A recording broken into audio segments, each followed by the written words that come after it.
So it's now a few days on, and as you can see, I have the cart back. And now starts the fun process. Never pulled an engine out before. Now I've got to just slowly take things off. There's a lot to do and I have no idea what I'm doing. But there's only one way to learn really, and that's just jump straight in and give it a go.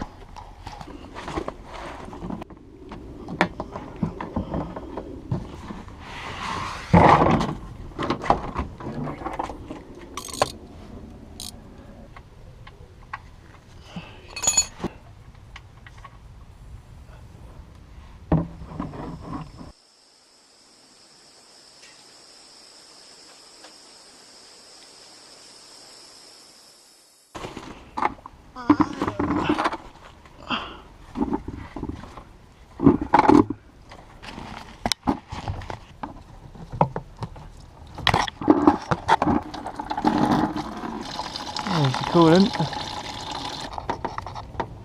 Go on. There you go. So I've been working on it for about an hour now. I've got majority of the hose lines disconnected for the radiator. The only one left is that one which runs down underneath where the alternator is, underneath there. I don't know if you can see it, and it's just above the green plug. I'm going to attempt to take the alternator off, which will give me a better access point to remove that hose, and then I think that's all the hoses taken off of. Any other ones left on there I can take off when the actual engine comes out. I still haven't worked out if I can take it out with the harness in or out, as this harness here runs up and then goes hopefully to some plugs around here. If it does, then I can disconnect everything here and leave the harness in, which will be preferable. The fuel lines are still connected. The majority of them are down underneath there. I think today I'm just going to try and attempt to get everything disconnected in the engine bay, and then tomorrow I'll hit the drive shaft and gearbox and see if I can, how well I do with those two. I managed to get the alternator off and that hose unplugged from there, which makes it a lot easier. Probably going to have to unplug the ECU, as this cable is the main kind of umbilical cord, we'll call it. So I think that's the last kind of that, and the two fuel lines, which I don't want to disconnect until the last minute, which are those two lines there and there. That's a 12mm, and that's just a simple clamp, because I think one of them is gravity fed, so I'll have to block it off somehow. So from bleeding the oil, you can see here, come on, that looks a bit like bearing. Don't know what that is there. That's a bit more stainless steely, but either way there's something definitely wrong with this engine. But for today that'll do. Back out here tomorrow. It's a new day, it's sunny, and I've got, so far I'm definitely going to cure that while the engine's out. That is going. I've unplugged the ECU. It was a bit of a tight fit, but it literally just slots straight out of that hole. I just put it on top of there. We're now going to go underneath the car and try and get the fuel lines blocked off.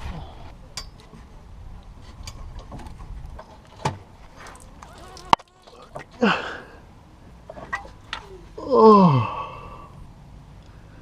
Okay, I didn't expect that then. Update time. 3 days of work and we did this. Yep, that's right, normal engine. Pulled out with the gearbox. I recommend everyone doesn't do that because we had some major issues and we did bastardize the scuttle panel here, but I'll straighten that out. You don't see it because of that anyway. Yeah, and now it gives me a chance to kind of clean up all this shit in here, cut all that out, or get rid of all that, so clean all this up. I'm going to give this bay a fresh engine colour, don't know which one. What else do we do? That bracket there, yeah, that came off of here because the engine was, well, the sump was hitting that and then it was getting lodged in there, so we chopped that out. We broke the two plastic clips for the clutch fluid there. The rest of it, engine's out. So that's the hardest part of it, I reckon. I'll put it back in with the gearbox off and I'll do the clutch as well.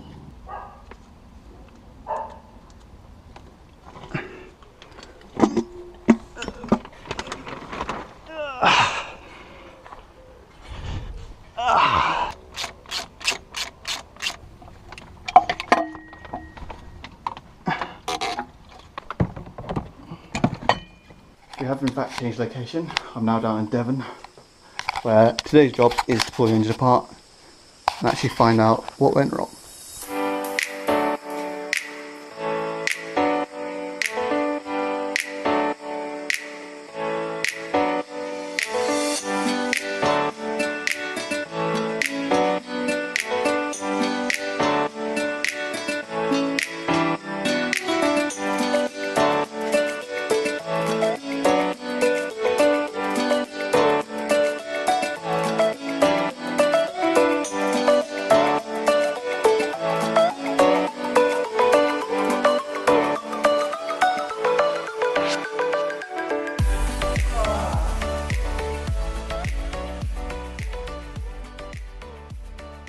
So, the main verdict.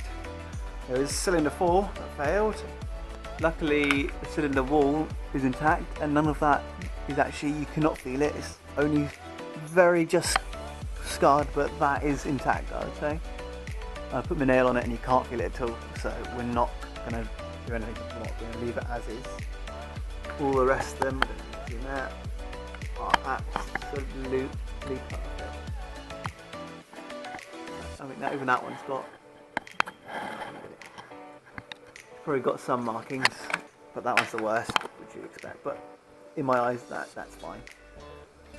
We're gonna get new piston rings, new gaskets all over, new head stud. We're gonna have the head skimmed. The head's down here, all normal. Crank got sharp, and whatever that is, I don't know the names. This is the culprit. So that's cylinder 4, utterly ruined. All the rest of them are fine, although I'm going to replace them all. The crankshaft, which is down here, the journals seem to be fine, and all of them, apart from that one, which we're going to send away. Hopefully we can get that rebalanced and sorted out. New head studs, of course, and get the majority of it all cleaned up. But overall, I'm actually quite happy, because I was thinking we're going to end up with a quite expensive paperweight. So I'm just going to have a clean up now, make a list of what I need to buy, and crack on.